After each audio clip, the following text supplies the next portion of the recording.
Welcome back to another video in our Angular 2 series here.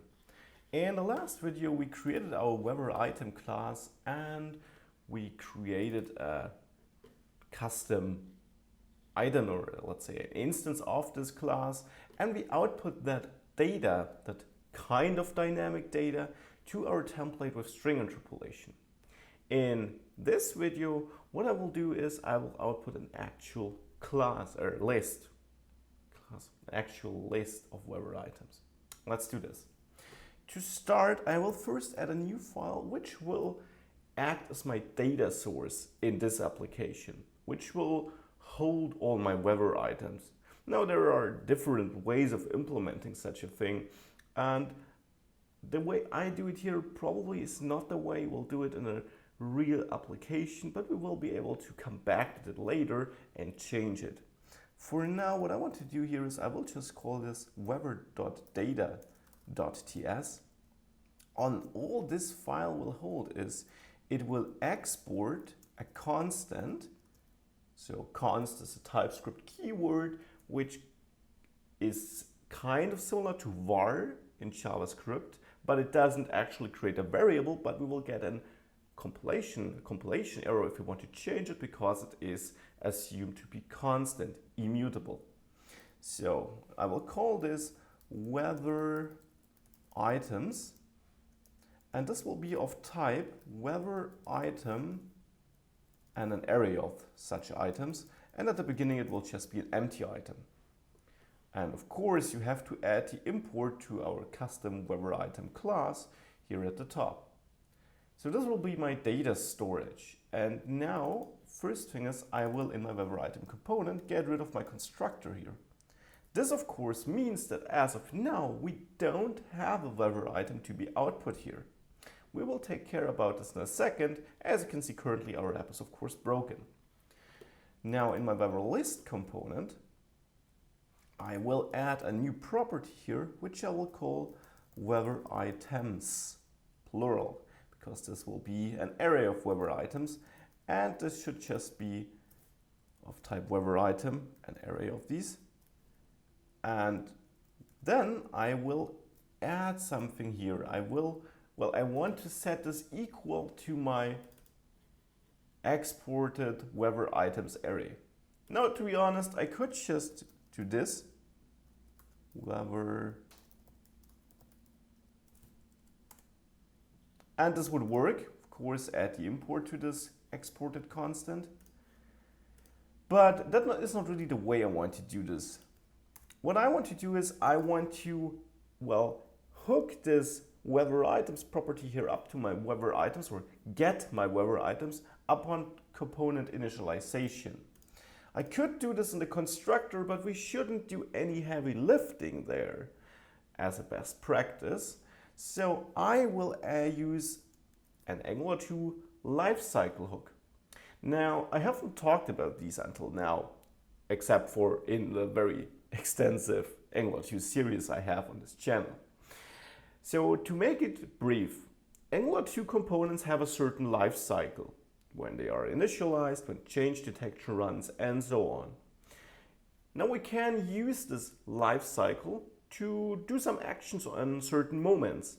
For example, when a component is initialized, Angular 2 will fire a certain method, which we may then use to implement our own logic. So this is the perfect place here, because if the component, or when the component is initialized, I want to do something. I want to get the data for this property. Now, the method I'm looking for here is called NgOnInit. But if I just implement this method here, this won't do anything, because Angular 2 doesn't know it should call this method in this component, because it can't by default call all the lifecycle hooks or lifecycle hook methods, because most of them aren't implemented and we would get an error. So by default it calls none. To change this behavior, I have to implement an interface here. Now you might be aware of the concept of interfaces from other programming languages. Basically, it's a contract this class applies or uses, which says, I guarantee you that I fulfill all the things this interface requires me to do. Now, We implement such an interface by using the implements keyword here. And then the interface we're looking for is called OnInit. This has to be imported from Angular 2 core.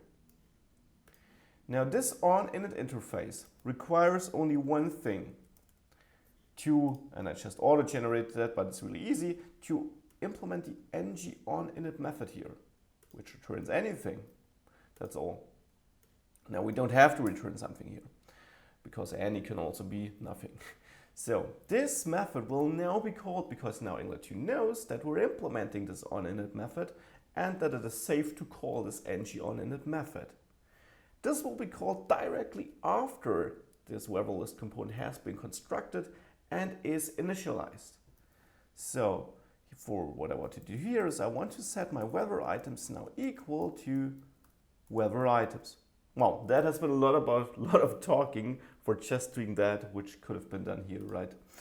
But it really is worth the effort, because this is the normal case that you're reaching out to, let's say, some web service or something which may take a time to get you the data you want. And therefore, it's really a good behavior to do this in this lifecycle hook here and do all the data initialization you need for this component to work. So while this might have taken a few minutes longer than it needs to be in this case, it is a good practice which I would recommend you use. So now I got my weather items hooked up here. But still, we're not outputting anything. The first thing is I want to repeat this weather item component as often as we do have weather items in this array. So for each element in this array, I need a weather item. To do this, I use a built-in Angular 2 directive, the Ng4 directive. The Ng4 directive is a structural directive, which means it changes the structure of my DOM here.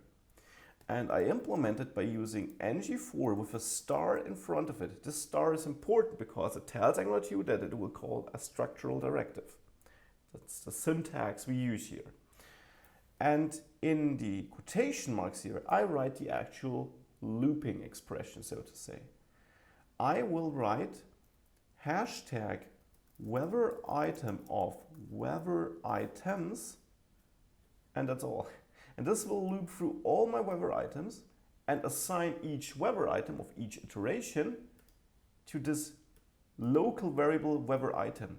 Now, local variable is defined with a hashtag in front of it, and local variable means we can use it in the template, but nowhere else. Not in the code down here, not in other components, only in this template can we use local variables. And we can not only define local variables in loops like here, but we might also assign a local variable like this to this section. Now the section element, the whole element, is bound to this local variable, which we can access then throughout this, well, template. And we will see this in later lectures too. Now at the moment, obviously I don't have any weather items. So back in my weather data, I will just populate this with some dummy data with 2 entries, let's say. So I will create a new weather item. The first one should again be London with rainy weather, and let's say, yeah, 6 degrees. And then I want to have New York. Let's say it's sunny there and has refreshing 10 degrees. So this is my dummy data. Now if we have a look at our template or at our page here, you see that we have 2 boxes, but obviously no data is displayed. Because what's happening now? We're looping through all the weather items here, and we're creating a weather item component for each weather item in my array, which has 2 items, which is why we see 2 boxes here. But currently, we're not passing the data, the current, well, element of each iteration to this weather item component. Because in our weather item component, well, we're still outputting the data which we find in our weather item property here, and this is not set anywhere. So this does not work. For this to work, we need to somehow pass data from the parent to the child. So from our weather list component to our weather item component. And this, awesome cliffhanger ahead, will be done in the next video. See you there. Bye.